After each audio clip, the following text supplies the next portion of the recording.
Siapa sesungguhnya suku Quraisy?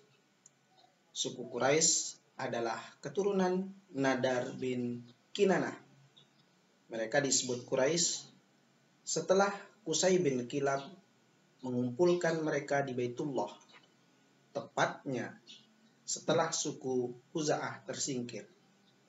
Ketika suku Quraisy berkuasa, mereka menetapkan bahwa tanah di sekitar Baitullah adalah tanah haram yang harus dihormati dan harus disucikan. Saking sucinya, haram dilakukan peperangan di sana. Ikuti kisahnya. Selamat menyaksikan.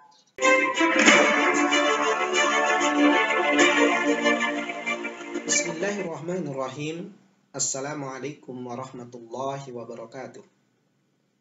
Alhamdulillahi rabbil alamin, wassalatu wassalamu ala asrafil anbiya'i wal mursalin, Sayyidina Muhammadin wa ala alihi wa sahbihi ajma'in, amma ba'du.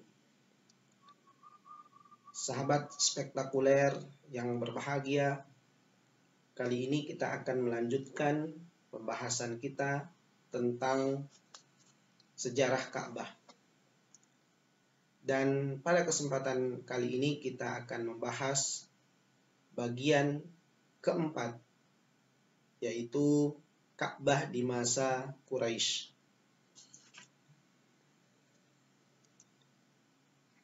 Di dalam bab ini ada beberapa hal yang akan sama-sama kita bongkar dan kita akan bahas sebagai wawasan pengetahuan untuk kita. Yang pertama adalah Ka'bah di bawah kekuasaan Quraisy.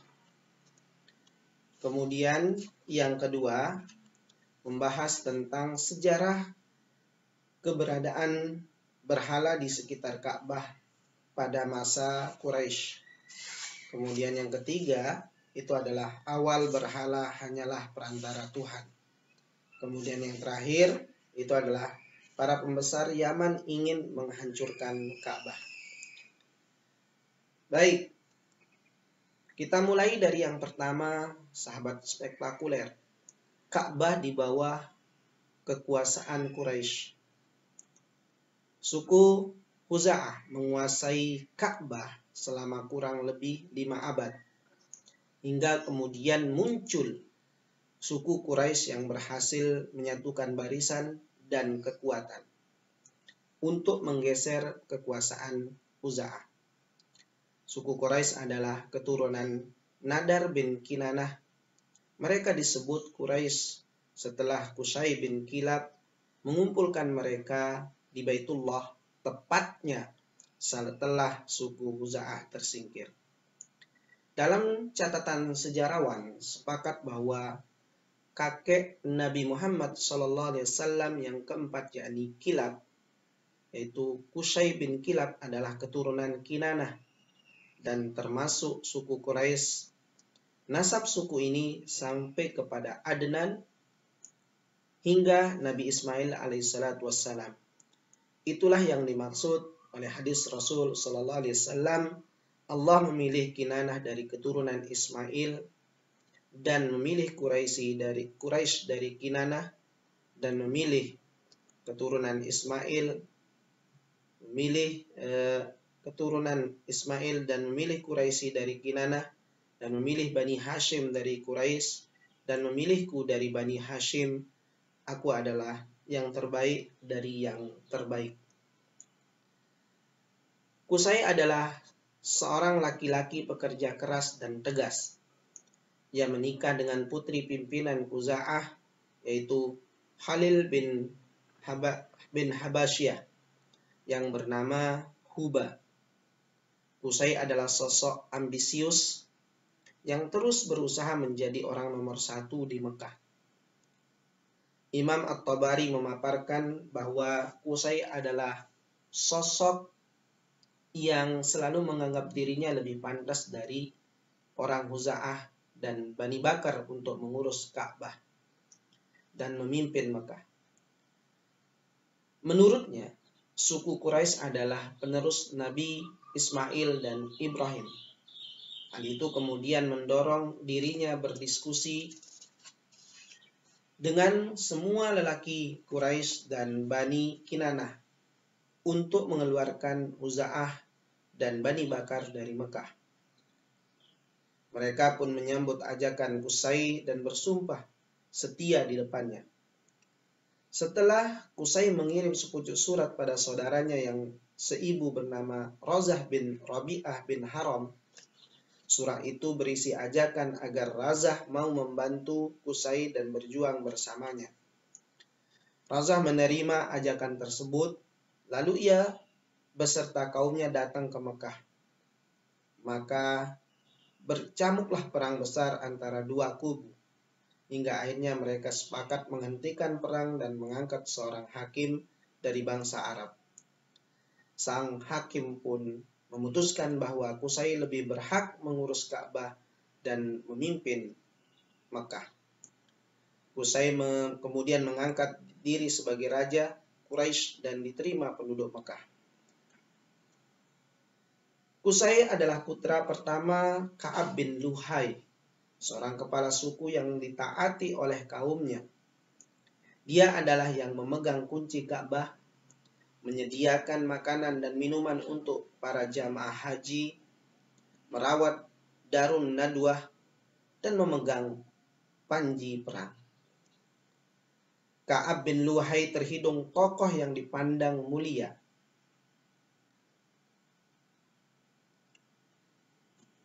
Pada saat itu, beliau adalah tokoh yang dipandang sebagai orang yang sangat mulia di Mekah. Dialah yang kemudian membagi tanah Mekah menjadi 4 bagian dan meminta setiap suku dari kaum Quraisy menempati bagian yang telah ditetapkan. Ini terjadi setelah kota Mekah terbentuk. Sebagian sejarawan berpendapat bahwa dahulu di Mekah tidak ada rumah atau bangunan selain Ka'bah, hingga tiba masa kepemimpinan Qusay. Sebab Khuza'ah dan Jurhum tidak mungkin adanya bangunan apapun di sekitar Baitullah, sehingga mereka tinggal di luar tanah haram. Bahkan suku Khuza'ah dan Jurhum melarang orang menginap di tanah haram pada malam hari. Namun ketika Qusay menguasai Ka'bah, ia mengumpulkan suku Quraisy dan meminta kaumnya membangun rumah di sekitar Mekah. Bangunan pertama yang mereka dirikan adalah Darun Nadwah, yang berfungsi sebagai tempat musyawarah suku Quraisy. Inilah yang kemudian mengantarkan suku Quraisy berhasil mengurus Ka'bah dan lebih baik dari Bani Khuza'ah. Di masa kekuasaan Quraisy, Mekah adalah kota dengan pemerintahan yang tertib dan damai.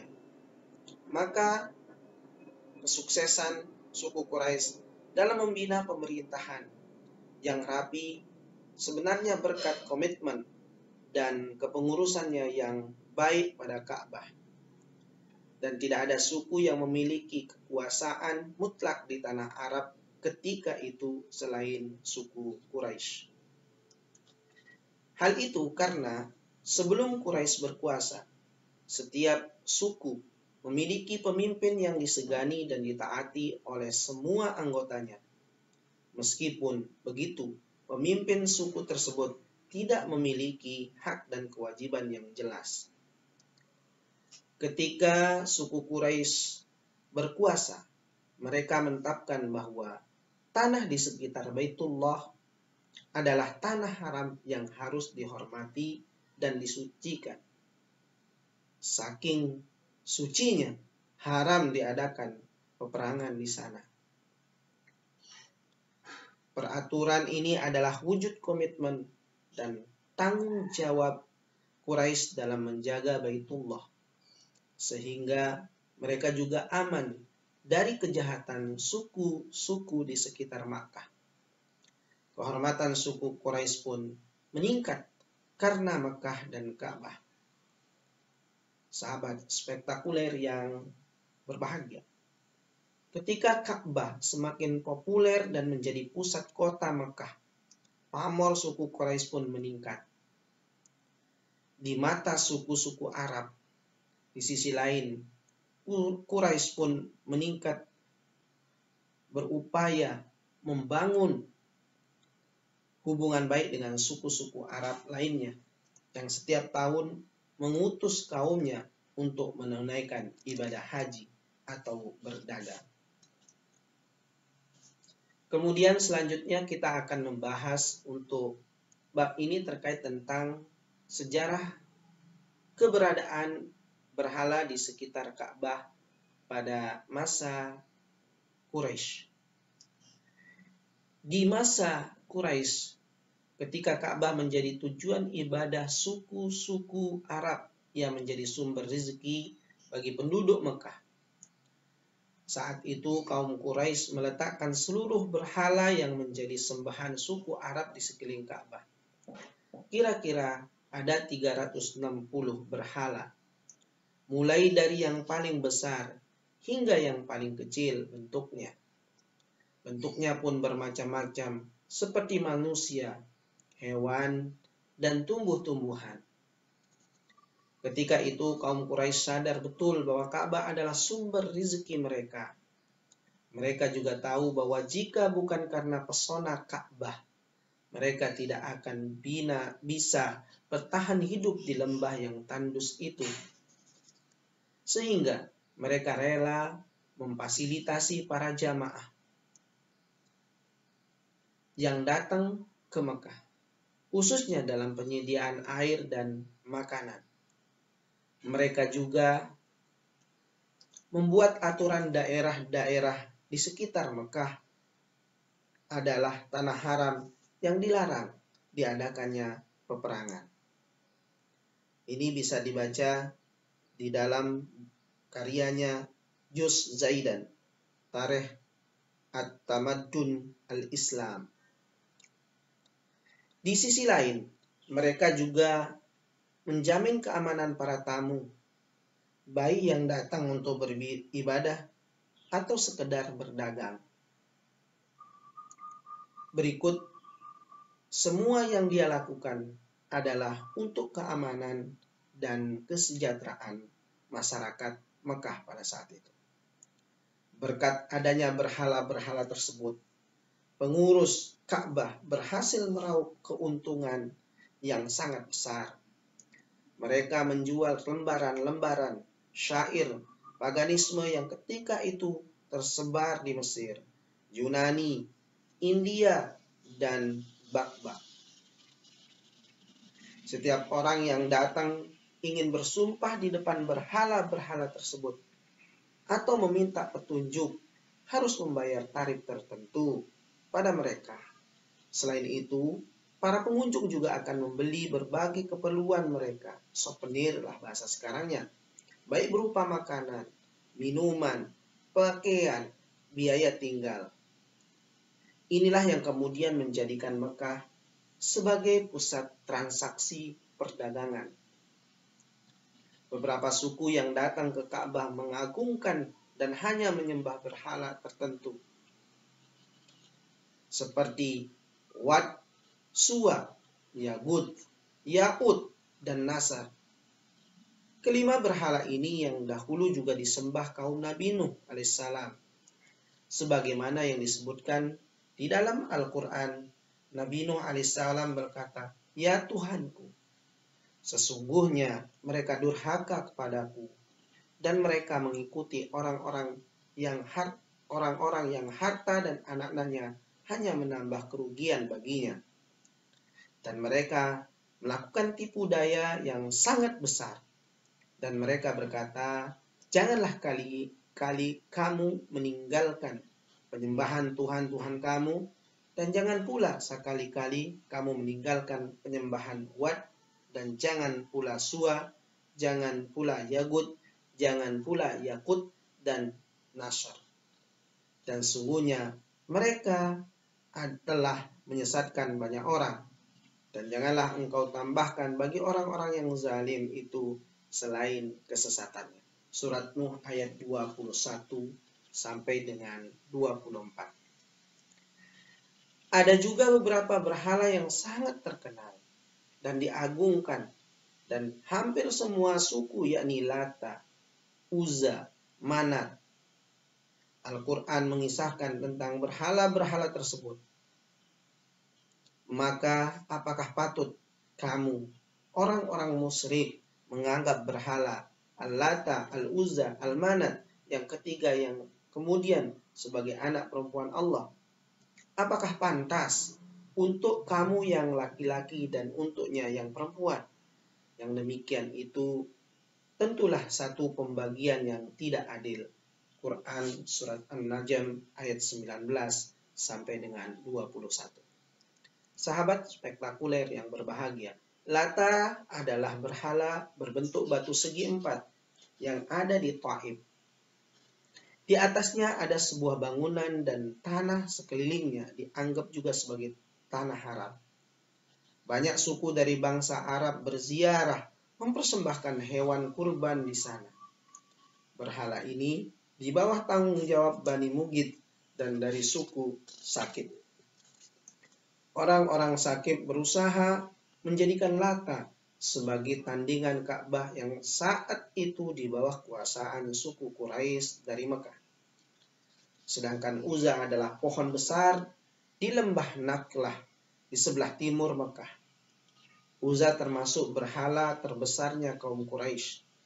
Mereka berziarah dan mempersembahkan hewan kurban padanya. Mereka juga menetapkan tanah haram di sekitar berhala itu, seperti Ka'bah. Hingga saking besarnya penghormatan mereka pada berhala itu, banyak di antara mereka menamai anak-anaknya dengan Abdul Uzza, hambanya Uzza. Bisa dibaca di kitab Al-Asnam karya Ibnu Al-Kalbi. Adapun Manat adalah batu hitam yang ada di dalam tempat peribadatan di Kadid, terletak di jalan antara Mekah dan Yasrib. Berhala dianggap sebagai Tuhan Qada, penentu, yang bertugas menentukan kematian seseorang. Berhala lain milik kaum Quraisy adalah Hubal, yang merupakan berhala terbesar berbentuk manusia dan terbuat dari batu akik. Suatu saat pernah lengah berhala itu patah, tapi kemudian diganti oleh kaum Quraisy dengan emas. Berhala yang lain adalah Asab dan Nailah.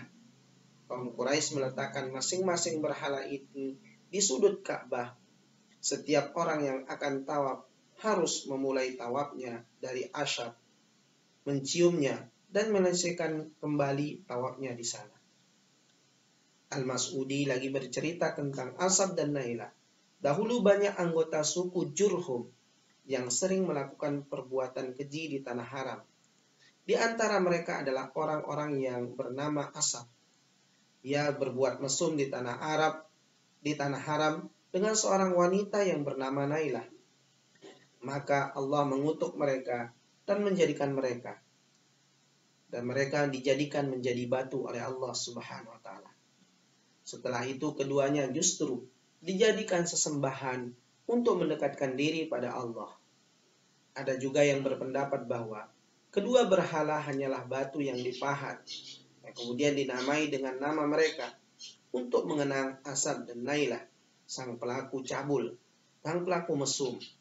Ini bisa dibaca di dalam kitab Mu'rajuz Zahab wa Madanin Al-Jauhar, karya Al-Mas'udi.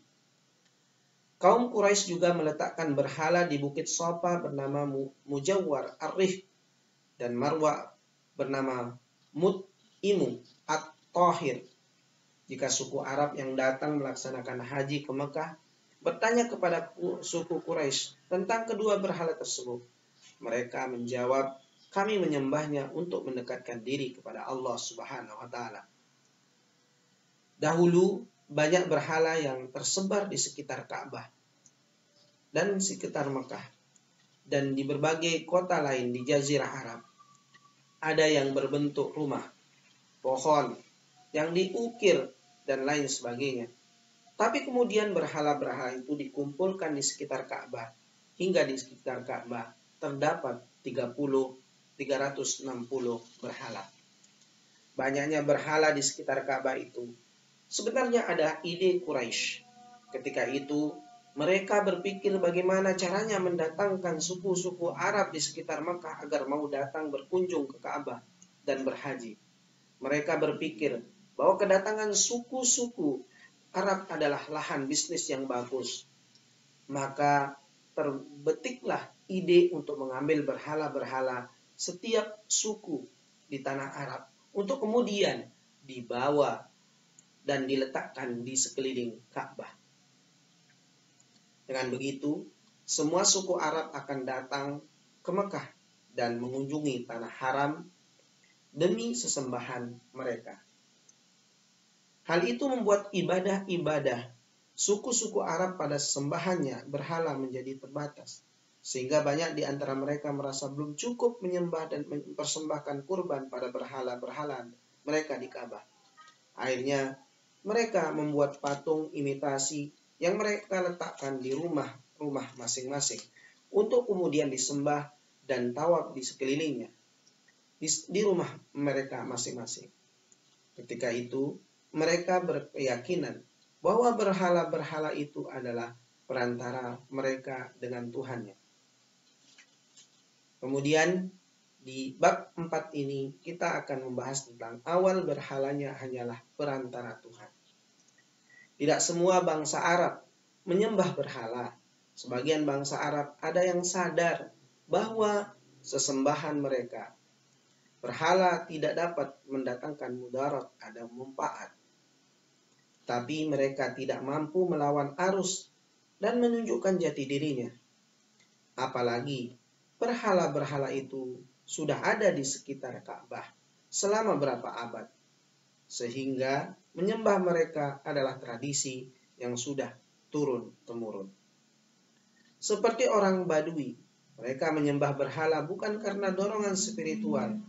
Bahkan mereka sebenarnya antipati terhadap berhala, tapi mereka terpaksa melakukan ritual-ritual itu hanyalah demi menghormati tradisi yang sudah turun-menurun. Pada awalnya, suku Arab itu melakukan ritual bukan untuk menyembah berhala. Mereka menganggap berhala itu hanyalah perantara antara mereka dengan Allah. Mereka berkeyakinan bahwa doa yang ditunjukkan langsung kepada Allah tidak akan dikabulkan kecuali jika ia lakukan melalui perantara berupa berhala dengan beberapa jenis ritual khusus. Di sini, para sejarawan menilai bahwa ideologi mereka tentang syafaat atau penolong merupakan bagian terpenting dari akidah dan ibadah mereka. Keyakinan inilah yang kemudian terus berkembang sampai akhirnya di generasi jahiliyah banyak suku yang akhirnya berubah keyakinan. Mereka meyakini bahwa berhala-berhala itu mampu mendatangkan mudarat dan manfaat. Sejarawan Arab modern Muhammad Darus berpendapat bahwa sebagian bangsa Arab sebelum Islam mengakui adanya Tuhan sebagai pencipta langit dan bumi, serta apa yang ada di antara keduanya, mengatur, menguasai alam semesta, menghidupkan dan mematikan, serta memberi rezeki manusia dan mengutus para nabi. Sebagian bangsa Arab yang lain, meski tidak semurni bagian pertama, berkeyakinan bahwa apa yang mereka lakukan, baik itu berupa tradisi dan ritual-ritual, hak lainnya merupakan perintah Allah Subhanahu wa Ta'ala. Menurut mereka, Allah meridhoi tindakan mereka yang menjadikan berhala sebagai perantara ibadah. Singkatnya, mereka mengakui adanya Allah, meskipun pada saat yang sama mereka juga menyembah dan berdoa kepada berhala. Ketika mereka berubah menjadi penyembah berhala murni, yakni beribadah pada fenomena alam karena meyakini ada ruh jahat di dalamnya, mereka sebenarnya sudah mendengar tentang Allah yang Maha Agung berserta sifat-sifatnya. Sedikit demi sedikit, keyakinan itu berkembang di pikiran dan hati mereka, hingga pada periode akhirnya paganisme. Al-Quran turun menyatakan dengan tegas tentang keberadaan Allah sebagai penguasa langit dan bumi yang mengatur alam semesta, tempat kembalinya manusia, dan sumber semua kebaikan. Meskipun begitu, saat itu mayoritas bangsa Arab belum sampai pada pemahaman tentang Tuhan yang terbentuk, tidak dapat dilihat, dan bebas dari simbol serta mediasi. Jadi mereka sebenarnya percaya pada keberadaan Allah, tetapi merasa perlu menyembah berhala sesuai dengan simbol penghubung yang terlihat. Pada masa jahiliyah, sebenarnya tidak hanya bangsa Arab yang menyembah berhala. Banyak juga bangsa modern yang dahulu memiliki sejarah paganisme. Paganisme adalah era yang pernah dilalui hampir semua bangsa sebelum akhirnya beralih pada ajaran tauhid, yakni menyembah Allah yang satu, yaitu Allah Subhanahu wa taala. Paganisme sendiri memiliki berbagai macam model sesuai dengan perbedaan masa dan kondisinya. Sahabat spektakuler yang berbahagia, kita lanjut dengan pembahasan di bagian keempat ini adalah para pembesar Yaman ingin menghancurkan Ka'bah. Mari kita simak. Allah memberikan kelebihan kepada negeri Yaman dengan curah hujan yang tinggi dan tanah yang subur, sehingga negeri tersebut memproduksi hasil pertanian yang besar. Inilah yang membuat negeri Yaman tumbuh berkembang dan makmur. Bahkan ia mendapat julukan Biladul Arab As-Sa'idah atau negeri Arab yang bahagia. Selain itu, letak geografis negeri Yaman juga sangat strategis. Ia berada di jalur perdagangan dunia. Seperti halnya Yaman, Mekah adalah negeri yang kehidupan penduduknya sejahtera karena keberadaan Ka'bah yang menjadi tujuan ribuan jamaah haji dan pedagang. Pasar-pasar besar tumbuh di sekitar mereka dan kegiatan perniagaan semakin ramai. Di semua membuat sebagian tokoh Yaman khawatir akan pengaruh negatif yang terjadi pada ekonomi mereka. Maka aroma persaingan antara Yaman dan Mekah pun mulai terasa.